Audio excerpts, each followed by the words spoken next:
ओम गण गणपति नमः। जय माँ लक्ष्मी। दोस्तों, आज मैं आपको शुक्रवार व्रत करने की विधि और कहानी सुनाने जा रही हूँ। इस व्रत को करने वाला कथा कहते समय व सुनते समय हाथ में गुड़ और भुने चने रखे। सुनने वाले संतोषी माता की जय, संतोषी माता की जय, इस प्रकार जयकारा मुख से बोलते हुए जाएं। कथा समाप्त होने पर हाथ का गुड़ चना गौ माता को खिलावें। कलश में रखा हुआ गुड़ चना सबको प्रसाद के रूप में बांट दें। कथा के पूर्व कलश को जल से पूर्ण भरें। उसके ऊपर गुड़ चने से भरी कटोरी रखें। कथा समाप्त होने और आरती के बाद कलश के जल को सब जगह पर छिड़कें। बचा हुआ जल तुलसी की क्यारी में डालें। 1.25 आने का गुड़ लेकर माता का व्रत करें।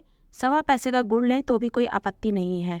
गुड़ हो तो लेवें, विचार ना करें, क्योंकि माता भावना की भूखी है। कम या ज्यादा को कोई विचार नहीं। अतएव जितना भी बन पड़े प्रसाद अर्पण कर श्रद्धा से और प्रेम से प्रसन्न हो मन को व्रत करना चाहिए। व्रत के उद्यापन में 2.5 सेर खाजा, चने का शाक, मोमनदार पूड़ी, खीर नैवेद्य रखें। घी का दीपक जला संतोषी माता की जय जयकार बोलकर नारियल फोड़ें। इस दिन घर में कोई खटाई ना खावे, ना ही दूसरे को खटाई खाने दें। इस दिन 8 लड़कों को भोजन करावें। देवर जेठ के लड़के के ही घर लड़के हो तो दूसरों को बुलाना नहीं। अगर कुटुंब में ना मिले तो ब्राह्मणों के, रिश्तेदारों के या पड़ोसियों के लड़के बुलावें। उन्हें खटाई की वस्तु ना दे तथा भोजन करा यथाशक्ति दक्षिणा देवें। की कथा प्रारंभ। एक बुढ़िया के 7 बेटे थे। 6 कमाने वाले थे, एक निकम्मा था। बुढ़िया सभी पुत्रों की रसोई बनाती, भोजन कराती और पीछे जो कुछ बचता वह 7वें को दे देती। परंतु वह बड़ा ही भोला था, मन में कुछ विचार न करता। एक दिन जब उसका विवाह हो गया तो वह अपनी बहू से बोला, देखो मेरी माता का मुझ पर कितना प्रेम है। वह बोली, क्यों नहीं, सबका झूठा बचा तुमको ही तो खिलाती है। वह बोला, ऐसा भी कहीं हो सकता है? मैं जब तक अपनी आंखों से ना देखूं मान नहीं सकता। बहू ने हंसकर कहा, देख लो तब तो मानोगे। कुछ दिन में बड़ा त्योहार आया। घर में 7 प्रकार के भोजन, चूरमे के लड्डू बने। जानने को सरदर्द का बहाना कर वह पतला कपड़ा सिर पर ओढ़कर रसोई घर में सो गया। कपड़े में से सब देखता रहा। 6 भाई भोजन करने आए। उसने देखा माँ ने उनके लिए सुंदर सुंदर आसन बिछाए, 7 प्रकार की रसोई की। वह आग्रह करके जिमाती। वह देखता रहा। 6 भाई जाने भोजन करके उठे तब माँ ने उनकी झूठी थाली में से एक लड्डू के टुकड़े को उठाया और एक लड्डू बनाया। जूठन साफ कर बुढ़िया माँ ने उस बेटे को पुकारा। 6 भाई भोजन करके गए, अब तू ही शेष है, चला भोजन कर ले। उसने कहा, माँ भोजन नहीं करना, मैं परदेश जा रहा हूँ। माँ ने कहा, ठीक है चला जा। हाँ हाँ जा रहा हूँ, यह कहकर वह घर से चला गया। जाते समय बहू की याद आई। वह गौशाला में कंडे थाप रही थी। जाकर बोला, हम जावे परदेश को, आवेंगे कुछ काल, तुम रहियो संतोष से, धरल आपनी पाल। वह बोली, जाओ पिया हमरो सोच हटाए, राम भरोसे हम रहे, ईश्वर तुम्हें सहाय। 2 निशाना आपनी देख धरू मैं धीर, सुधि मत हमरी बिसरियो, रखियो मन गंभीर। वह बोला, मेरे पास तो कुछ नहीं है, ये अंगूठी है सो ले लो और अपनी कुछ निशानी दे दो। वह बोली, मेरे पास क्या है, गोबर भरा हाथ है। यह कहकर उसकी पीठ में गोबर के हाथ की थाप मार दी। वह चल दिया। चलते चलते दूर देश में पहुंचा।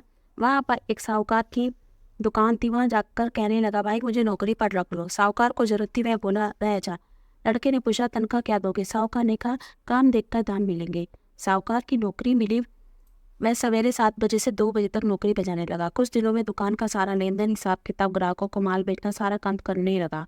साहूकार के कई नौकर थे, वे सब चक्कर खाने लगे। यह तो बहुत होशियार बन गया है। सेठ ने जी ने भी काम देखा तो 3 महीने में उसे आधे मुनाफे का साझेदार बना लिया। 12 वर्ष में वह नामी सेठ बन गया और मालिक सारा कारोबार उस पर छोड़कर बाहर चला गया। और बहू पर क्या बीती सो सुनो। सास ससुर उसे दुख देने लगे। सारी गृहस्थी का काम करा के उसे लकड़ी लेने जंगल में बेचते। इस बीच घर की रोटियों के आटे में जो जौ की भूसी निकलती, उसकी रोटी बनाकर रख दी जाती। फूटे नारियल की नरेली में पानी। इस तरह से दिन बीतते रहे। एक दिन वह लकड़ी लेने जा रही थी कि रास्ते में बहुत सी स्त्रियों संतोषी माता का व्रत करती दिखाई दी। वहाँ वह खड़ी होकर सुनने लगी, बहनों ये तुम किस देवता की व्रत करती हो? इसकी करने से क्या लाभ रहता है? इस व्रत के करने की विधि क्या है? यदि तुम इस व्रत मुझे समझा कर कहोगी तो मैं तुम्हारा बड़ा एहसान मानूंगी। तब उसमें से एक स्त्री बोली, सुनो, ये संतोषी माता का व्रत है। इसके करने से निर्धनता का नाश होता है, लक्ष्मी आती है, मन की चिंताएं दूर होती हैं, घर में सुख होने से मन को प्रसन्नता मिलती है। उस दिन घर में खटाई कोई ना खावे। यह सुनकर बुढ़िया की बहू चल दी। रास्ते में लकड़ी के बोझ को बेच दिया और उन पैसों से गुड़ चना ले माता के व्रत की तैयारी करने लगे। सामने मंदिर में देखा तो पूछा, यह मंदिर किसका है? सब कहने लगे, संतोषी माता का मंदिर है। यह सुन माता के मंदिर में जाकर चरणों में लौटने लगे। दीनों विनती करने लगी, माँ मैं निपक मूर्ख हूँ, व्रत के नियम नहीं जानती, मैं बहुत दुखी हूँ। जग माता जननी मेरा दुख दूर कर, तेरी शरण में आऊँ। माता को दया आ गई। एक व्रत बीता। दूसरे शुक्रवार को पति का पत्र आया और तीसरे को उसका भेजा हुआ पैसा आया। यह देखकर जेठानी वो सिकोड़ने लगी। इतने दिनों में पैसा आया है, क्या बड़ाई है। लड़के ताने देने लगे। काकी के पास अब पत्र आने लगे, रुपया आने लगा। अब काकी की खातिरदारी होगी। अब तो काकी मुंह से भी नहीं बोलेगी। बेचारी आराम से कहती है, भैया पत्र आवे रुपया आवे तो हम सबके लिए अच्छा है। ऐसा कहकर आंखों में आंसू भरकर संतोषी माता के मंदिर में मातेश्वरी के चरणों में गिरकर रोने लगी। माँ, मैंने तुमसे पैसा नहीं मांगा था, मुझे पैसे से क्या काम, मुझे तो अपने सुहाग से काम है। मैं तो अपने स्वामी के दर्शन और सेवा मांगती हूँ। तब माता ने प्रसन्न होकर कहा, जा बेटी, तेरा स्वामी आएगा। यह सुनकर खुशी से बावली होकर के काम करने लगी। तब संतोषी नाचा विचार करने लगी और बोली से मैंने कह तो दिया तेरा पति आवेगा, पर आवेगा कहाँ से। वह तो इसे स्वप्न में भी याद नहीं करता, उसे याद दिलाने को जाना पड़ेगा। इस तरह से उस बूढ़ी के बेटे के स्वप्न में जाकर माता प्रकट होकर कहने लगी, साहूकार के बेटे सोता है या जागता है। वह बोला, हे माता, सोता भी हूँ जागता भी नहीं हूँ, कहो क्या आज्ञा है। माँ कहने लगी, तेरा घर बार सब कुछ है या नहीं। वह बोला, माता मेरा सब कुछ है, माँ बाप भाई बहन बहू, क्या कमी है। माँ बोली, को तेरी घरवाली घोर कष्ट उठा रही है, तेरे माँ बाप उसे बहुत दुख दे रहे हैं, वह तेरे लिए तरस रही है, तू उसकी सुधती रहे। वह बोला, हाँ माता मुझे ये मालूम है, परंतु जाऊँ कैसे। प्रदेश की बात है, लेन देन का कोई हिसाब नहीं है, कोई जाने का रास्ता नजर नहीं आता, कैसे चला जाऊँ। माँ कहने लगी, मेरी बात मान, सवेरे नहा धोकर संतोषी माता का नाम ले, घी का दीपक जलाकर दंडवत कर दुकान पर जा बैठना। देखते देखते तेरे लेन देन सब चुक जाएगा, जमा माल बिक जाएगा, साल होते धन का ढेर लग जाएगा। अब तो वह सवेरे ही बहुत जल्दी उठ मित्र बंधुओं से अपने सपने की बात कहता है। वे सब उसकी अनसुनी कर दिल लगी उड़ाने लगते हैं। कहीं सपने भी सच होते हैं। बूढ़ा बोला, देख भाई मेरी बात मान, इस तरह साथ छूट करने के बदले देवता ने जैसा कहा वैसा ही करने में तेरा क्या जाता है। अब बूढ़े की बात मान कर वह नहा धोकर संतोषी माता को दंडवत कर घी का दीपक जलाकर दुकान पर जा बैठा। थोड़ी देर में क्या देखता है, देने वाले रुपया लाए, लेने वाले हिसाब लाए, कोटे में भरे सामानों को खरीदार नगद दाम में सौदा करने लगे। शाम तक धन का ढेर लग गया। मन में माता का चमत्कार देख प्रसन्न होकर घर जाने के वास्ते कपड़ा गहना खरीदने लग गया। वहाँ से काम से निपट तुरंत को घर को रवाना हुआ। वहाँ बेचारी को जंगल में लकड़ी काटने जाती, लौटते समय माता जी के मंदिर पर विश्राम करती।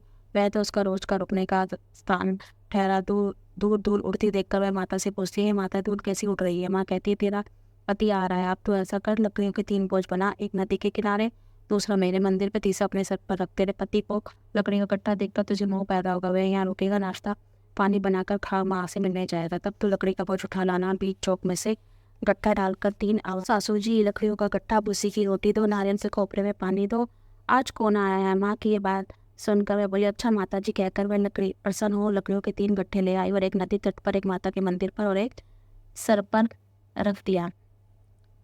इतने में एक मुसाफिर आ पहुंचा। सूखी लकड़ी देखकर उसकी इच्छा हुई वह सही निवास कर अपने भोजन बनाकर खा पीकर गाँव जाए। इस तरह से भोजन बना विश्राम लेकर वह गाँव को गया। सबसे प्रेम से मिला। उसी समय बहू सर पर लकड़ी का बोझ लेती हुई आई और लकड़ी का बोझ आंगन में डालकर जोर से 3 आवाज़ दी, लो सासू जी लकड़ी का बोझ दो, भूसी की रोटी दो, नारियल के खोपरे में पानी दो, आज कौन मेहमान आया। यह सुनकर उसकी सास दिए कष्टों को बुलाने तो कहती, बहू ऐसा क्यों कह रही है, तेरा मालिक ही तो आया, हाँ बैठ, मीठा बात खा, भोजन कर, कपड़े पहन। इतने में आवाज़ सुनकर उसका मालिक बाहर आता है। अंगूठी देखकर व्याकुल हो जाता है। माँ से पूछता है, माँ ये कौन है। माँ कहती है, तेरी बहू है, आज 12 वर्ष हो गए जब से तू गया है, तब से सारे गांव में जानवर की तरह भटकती फिरती है, काम काज घर का कुछ करती नहीं है, 4 समय आकर खा जाती है। अब तुझे देखकर भूसी की रोटी और नारियल के खोपरे में पानी मांगती है।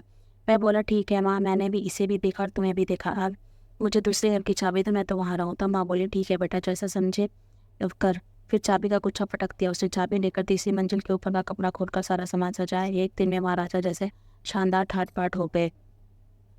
अब क्या था, सुख भोगने लगी। इतने में अगला शुक्रवार आया। वह अपने पति से कहा, मुझे माता का उद्यापन करना है। पति बोला, अच्छा खुशी से कर। उसने तुरंत उद्यापन कर दिया।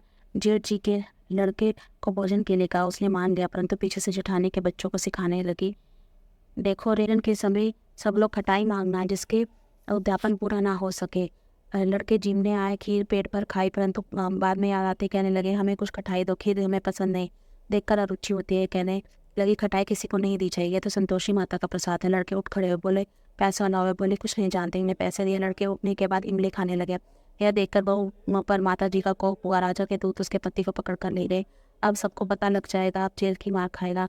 बहू से वचन सहन नहीं हुए, रोती हुई माता के मंदिर पर जा पहुंची। माता, तुमने क्या किया। हंसाकर अब के रोज रुलाने लगी। माता बोली, तूने उद्यापन करके मेरा व्रत भंग किया है। इतने में इतनी जल्दी बोल गई। वह कहने लगी, माता बोली तो कुछ नहीं, कुछ अपराध किया है तो मुझे लड़कों ने भूल में डाल दिया, मैंने तो भूल से उनको पैसे दिए थे, क्षमा करो। माँ ने कहा ऐसा कभी मत करना।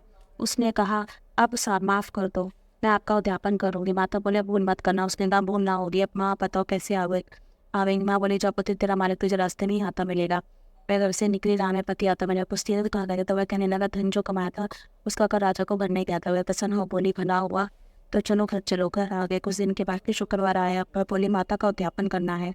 पति ने कहा फिर जेठ के लड़कों से भोजन के लिए कहने गई। जेठ जेठानी एक दो बातें सुनाई, लड़कों को सिखाने लगी तुम सब लोग पहले की तरह खटाई मानना।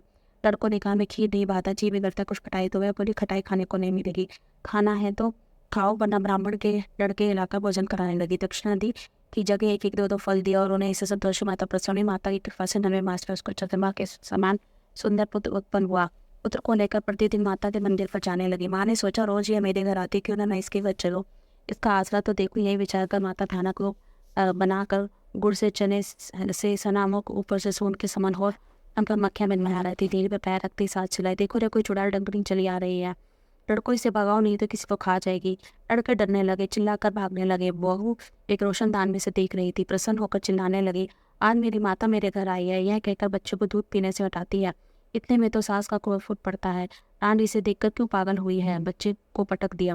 इतने में माँ के प्रताप से जहाँ देखो वे लड़के नजर आने लगे। वह बोले माँ मैं जिसका व्रत करती हूँ वही संतोषी माता है। इतना कहकर झट से सारे घर के किवाड़ खोल देती है।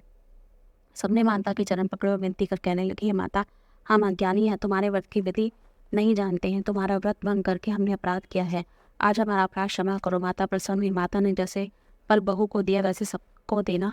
बोलो संतोषी माता की।